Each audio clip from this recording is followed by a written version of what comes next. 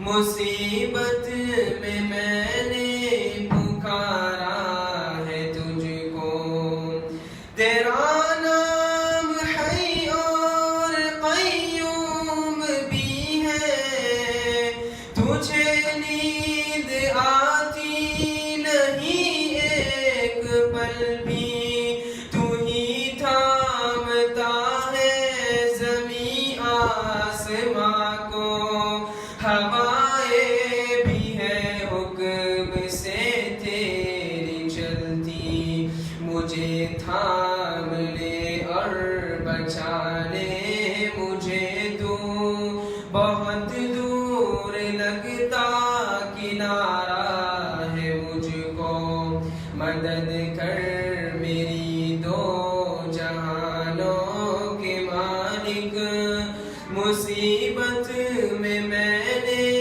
پکارا ہے تجھ کو تو رازق ہے سب کا جہانوں کے مالک زمین آسماں میں تیری بادشاہی تو ہی بخشتا ہے دنوں کو اجالے کہ راتوں کو دیتا تو ہے نہیں سیاہی کشادہ میرا رزق کر دے اے مالک یہ کہنے کو دل نے ابھارا ہے مجھ کو مدد کر میری دو جہانوں کے مالک مصیبت میں نے پکارا ہے تجھ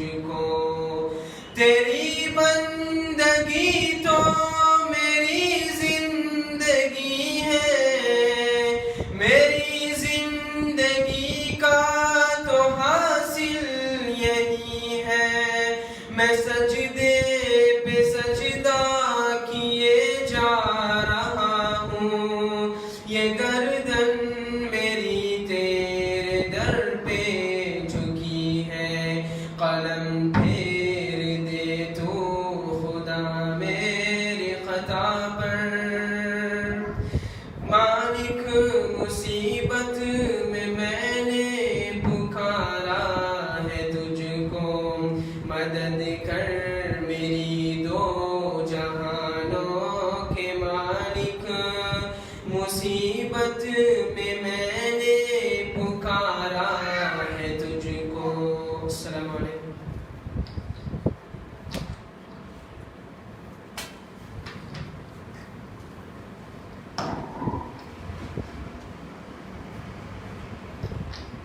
جزاک اللہ خیر و احسن الجزا ہم اللہ تعالیٰ سے دعا کرتے ہیں ان کے بھی حق میں کہ اللہ تعالیٰ انہیں دین کا علم دے اور انہیں قرآن کا قاری بنائے انشاءاللہ اس کے بعد میں آج کے ہمارے مقرر جناب حافظ اعظم عمری حفظہ اللہ کو دعوت دیتا ہوں کہ وہ آئے اور ہم سب سے مخاطب فرمائے بعنوان تزکیہ نفس کا فقدان حافظ اعظم عمری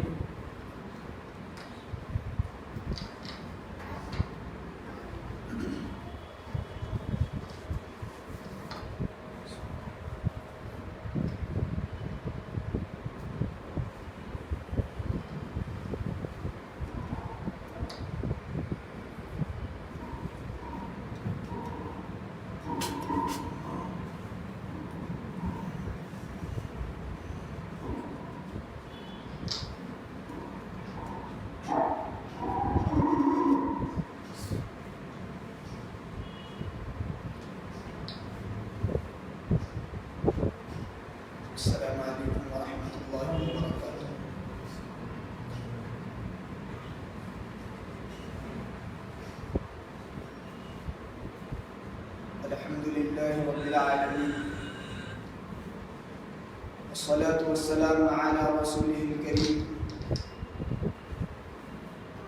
وعلى من تبعهم بإحسان إلى يوم الدين. أما بعد، أعوذ بالله من الشيطان الرجيم. بسم الله الرحمن الرحيم. يا أيها الذين آمنوا اتقوا الله حق تقاته ولا تموتن إلا وأنتم مسلمون. يا أيها الناس اتقوا ربكم الذي خلقكم من نفس واحدة وخلق منها زوجها وبث منهما رجالا كثيرا ونساء واتقوا الله الذي تساءلون به والأرحام إن الله كان عليكم رقيبا.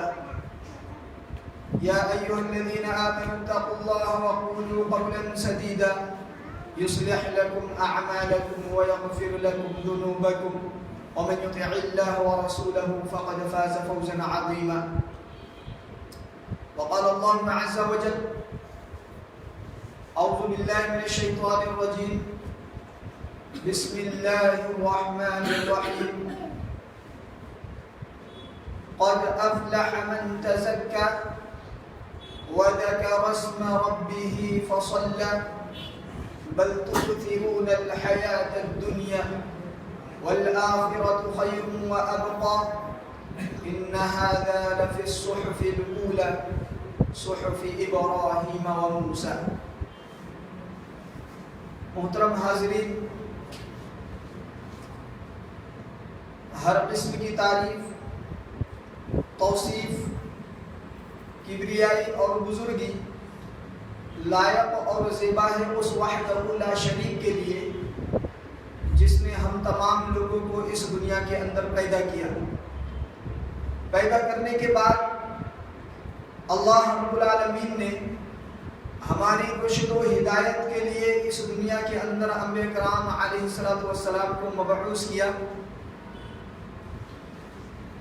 اسی سلسلے کی آخری کڑی ہمارے اور آپ کے آخری نبی جناب محمد رسول اللہ صلی اللہ علیہ وسلم ہے.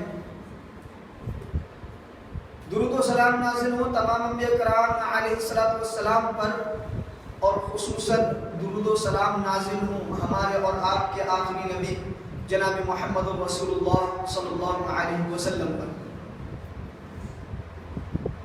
محترم حاضرین، مختصر سی حمد و ثنا کے بعد جس عنوان کے تحت مجھے کچھ کہنا ہے، ہمارے علم میں ہے یہ بات، تزکیہ نفس کا فقدان. تزکیہ نفس، اس کی کیا اہمیت ہے اور کیا ضرورت ہے؟ اللہ رب العالمین نے اس کو کتنی اہمیت دی، نبی کریم صلی اللہ علیہ وسلم نے اسے کتنی اہمیت دی، صحابہ کرام رضوان اللہ علیہ اجمعین کی نظر میں یہ چیز کتنی اہمیت کی حامل تھی، اسے ہم اللہ رب العالمین کے فرمان، نبی کریم صلی اللہ علیہ وسلم کے اقوال، افعال، صحابہ کرام رضوان اللہ علیہ اجمعین کی سیرتوں سے آج ہم اس کی اہمیت کو جانیں گے. اور اگر یہ چیز زندگی میں نہ ہو تو اس کے نقصان کیا ہوتے ہیں، تزکیہ نفس کا فقدان اگر ہو جائے، اگر وہ ہماری زندگی میں نہ ہو تو اس کے نقصانات ہماری زندگی پر کیا اثرات اس کے مرتب ہوں گے، اسے بھی ہم مختصراً آج جانیں گے. سب سے پہلی بات، جس اسلام کے ہم ماننے والے ہیں،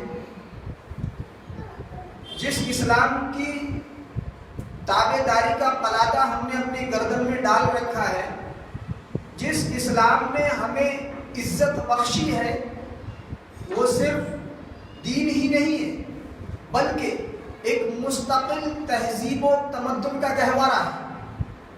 صرف کلمہ طیبہ لا الہ الا اللہ محمد رسول اللہ پڑھ لینے سے کوئی بھی انسان مکمل طور پر مومن نہیں ہو سکتا.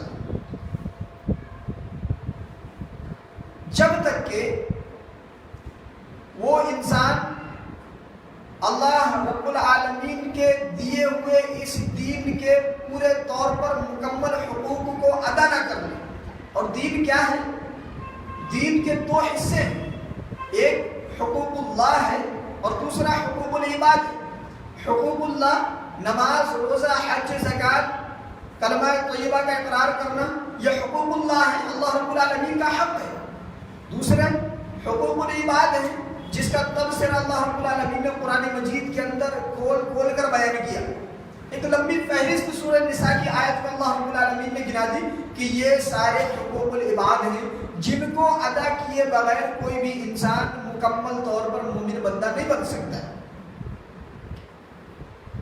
حقوق العباد دوسروں کے حقوق ہم پر کیا عائد ہوتے ہیں، ہمارے رشتہ داروں کے، ہمارے پڑوسیوں کے، ہمارے اپنے ماں باپ کے، ہمارے اپنے بہن بھائیوں کے، ہمارے دوست و احباب کے، جس سماج سوسائٹی میں ہم رہتے ہیں ان کے کیا حقوق ہم پر عائد ہوتے ہیں، اس کا تذکرہ ہے.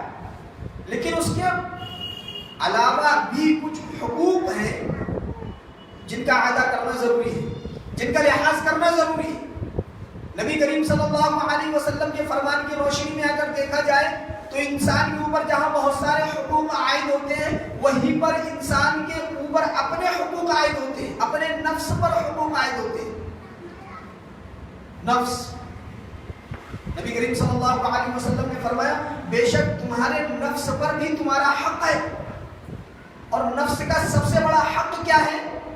اس کا تزکیہ کرنا، اسے پاک کرنا، اسے صاف کرنا، اس کے اندر سے غلاظتوں کو دور کرنا، اسے نیکی کی طرف مائل کرنا، اسے برائیوں سے روکنا. یہ نفس کا سب سے بڑا حق ہے. کیوں حق ہے؟ کیونکہ نفس ہی ایک ایسی چیز ہے جو انسان کو برائی کی طرف لے کر جاتا ہے، برائی کا حکم دیتا ہے، برائی کے خیالات اس کے اندر پیدا کرتا ہے. اگر انسان اپنے اس نفس کا تزکیہ کر لے، اگر انسان اپنے اس نفس کو سدھار لے، اگر انسان اپنے اس نفس کو اپنے کنٹرول میں کر لے تو انسان بہت ساری برائیوں سے بچ جاتا ہے. انسان بہت ساری برائیوں سے بچ جاتا ہے. اسی لیے ہم دیکھتے ہیں نبی کریم صلی اللہ علیہ وسلم نے اس نفس کے شر سے پناہ مانگی. نبی کریم صلی اللہ علیہ وسلم نے فرمایا اعوذ بک من شر النفس، اے اللہ میں پناہ چاہتا ہوں، اے اللہ میں پناہ چاہتا ہوں تجھ سے، اپنے نفس کے شر سے میں تیری پناہ میں آتا ہوں. آپ صلی اللہ علیہ وسلم پناہ مانگتے تھے نفس کے شر سے. کیوں؟ کیونکہ یہ نفس ہی ایک ایسی بلا ہے کہ جو ہمیں گناہوں کی طرف لے کر جاتی ہے، ہمیں گناہ کی طرف مائل کرتی ہے. اگر ہم نے اس کا تزکیہ کر لیا تو انسان بہت سارے گناہوں سے اور خساروں سے بچ جاتا ہے. نفس کی تزکیہ نفس کی بڑی اہمیت ہے. اللہ رب العالمین نے قرآن مجید کے اندر وہ اقوال نقل کی اور وہ دعائیں نقل کی جس سے اس کی اہمیت کا اندازہ معلوم ہو جاتا ہے. حضرت ابراہیم علیہ السلام نے اور حضرت اسماعیل علیہ السلام نے دعا کی. کیا دعا کی؟ کہ رب تو اب ایک ایسے رسول کو بھیج جو کہ لوگوں کے نفس کا تزکیہ کرے، لوگوں کے نفس کو پاک کرے. تو نبیوں کو بھیجنے کا جہاں بہت سارے ذرائع ہیں، نبیوں کو بھیجنے کے جہاں بہت سارے مقاصد ہیں، رسولوں کو جہاں بھیجنے کے بہت سارے مقاصد ہیں، انہی مقاصد میں سے ایک مقصد، انہی وجوہات میں سے ایک وجہ یہ بھی ہے کہ رسول اپنی امتوں کا تزکیہ کرتے تھے. رسول اپنی امتوں کے نفس کا تزکیہ کرتے تھے، انہیں برائیوں سے روکتے تھے. کیا فرمایا؟ حضرت ابراہیم علیہ السلام اور حضرت اسماعیل علیہ السلام نے دعا کی اللہ رب العالمین سے، اے اللہ ربنا وبعث فیہم رسولا منہم یتلو علیہم آیات. اے ہمارے رب تو اب اس امت میں ایک رسول بھیج جو انہی میں سے، ربنا وبعث فیہم رسولا منہم، انہی میں سے ایک رسول بھیج جو کیا کرے؟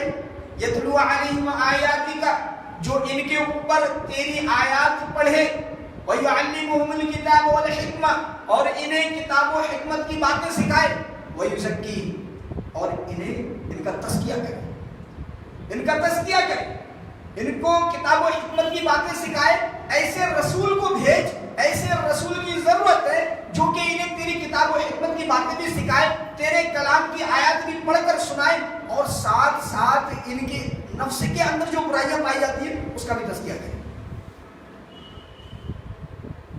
فرعون کی جب طغیانی بہت زیادہ بڑھ گئی، فرعون کی سرکشی جب بڑھ گئی، اللہ رب العالمین نے موسیٰ علیہ السلام کو حکم دیا، کیا کہا؟ فَقُلْ اِذْهَبْ إِلَىٰ فِرْعَوْنَ إِنَّهُ طَغَىٰ فَقُلْ هَلْ لَكَ إِلَىٰ أَن تَزَكَّىٰ۔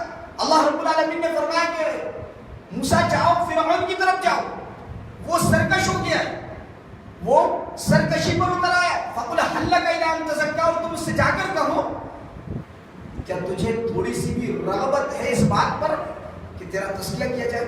فَقُلْ هَلْ لَكَ إِلَىٰ أَن تَزَكَّىٰ، کیا تم تھوڑا سا بھی اس بات پر مائل ہے، کیا تم تھوڑی سی بھی اس بات کی کشش رکھتا ہے کہ میں سدھر جاؤں؟ فَقُلْ هَلْ لَكَ إِلَىٰ أَن تَزَكَّىٰ، تیرا تزکیہ کیا جائے، تجھے سدھارا جائے۔ یہ بات اس سے جا کر کہی اللہ رب العالمین نے موسیٰ علیہ السلام کو بھیجا تزکیے کے لیے۔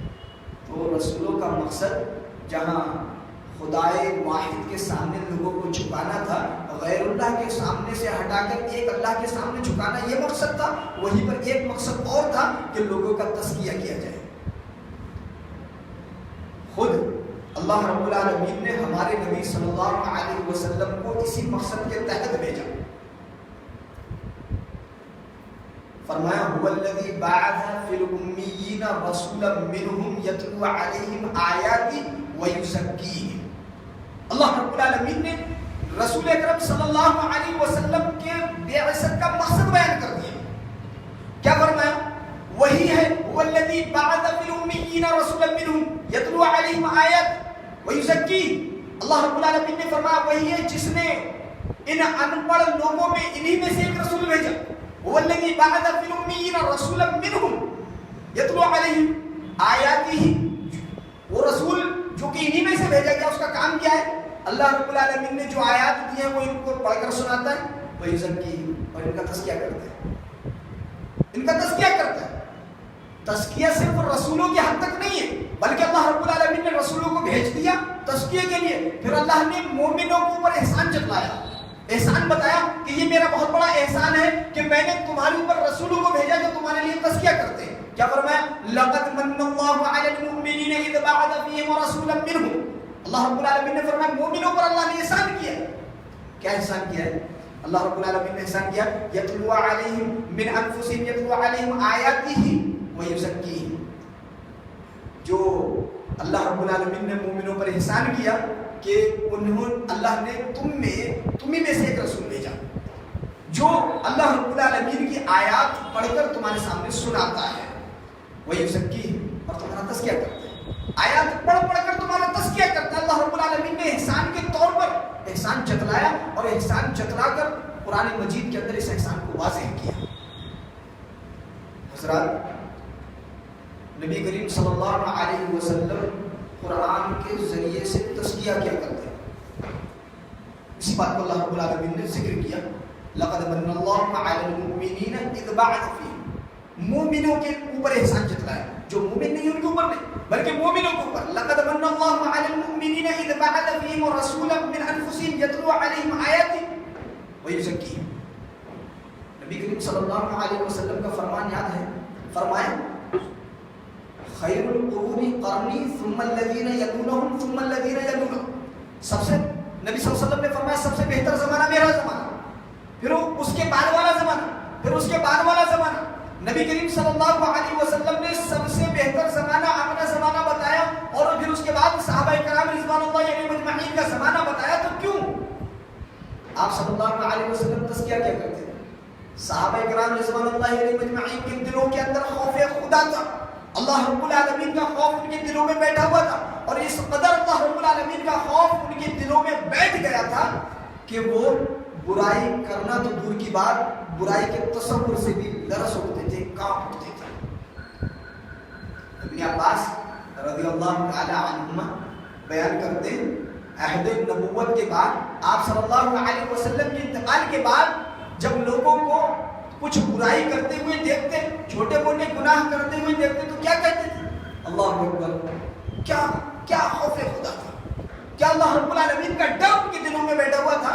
کہتے تھے کہ اے لوگوں، جن گناہوں کو تم معمولی سمجھ کر گزرتے ہو، ان گناہوں کے تصور سے بھی ہم نے عہد نبوت میں خوف کھا جاتے تھے۔ یہی گناہ بیڑا غرق کرنے کے لیے کافی تھے، جن کو تم آج